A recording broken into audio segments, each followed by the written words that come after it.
To examine the heart, stand at the patient's right side.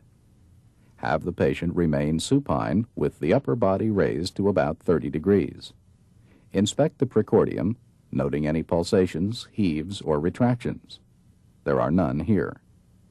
Look for the apical impulse, which, when visible, is normally seen in the left fifth interspace at or medial to the midclavicular line.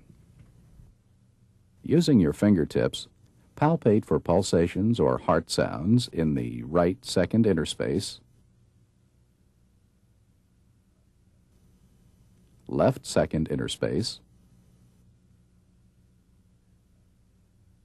and left third interspace. Next, palpate for the systolic impulse of the right ventricle. While keeping one finger in the third interspace, place additional fingertips in the fourth and fifth interspaces. If an impulse is palpable, note its location, duration, and amplitude.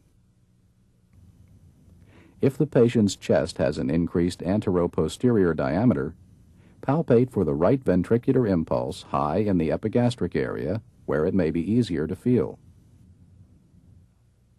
Finally, palpate the apical impulse. If it is not visible, feel for its location with your palm and fingers.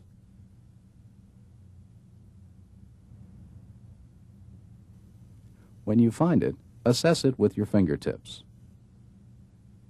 Observe its location, diameter, amplitude, and duration.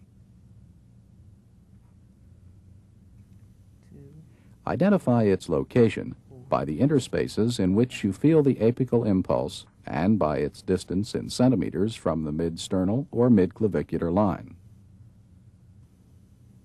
Measure the diameter of the impulse in centimeters. Feel for the amplitude of the apical impulse. It is usually small and feels like a gentle tap. To estimate the duration of the apical impulse, feel it as you listen to the heart sounds with a stethoscope. The normal impulse may last through the first two-thirds of systole, but not longer. Please turn over to your left side. If you can't feel the apical impulse, ask the patient to roll partly onto his left side and try again. Now I'd like to tap on your chest to see the size of your heart. If you still can't feel the apical impulse, estimate heart size by percussion.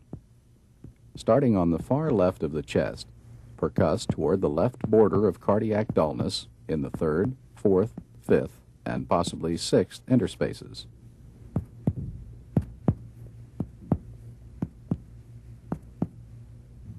Normally, percussion reveals pulmonary resonance laterally and cardiac dullness medially.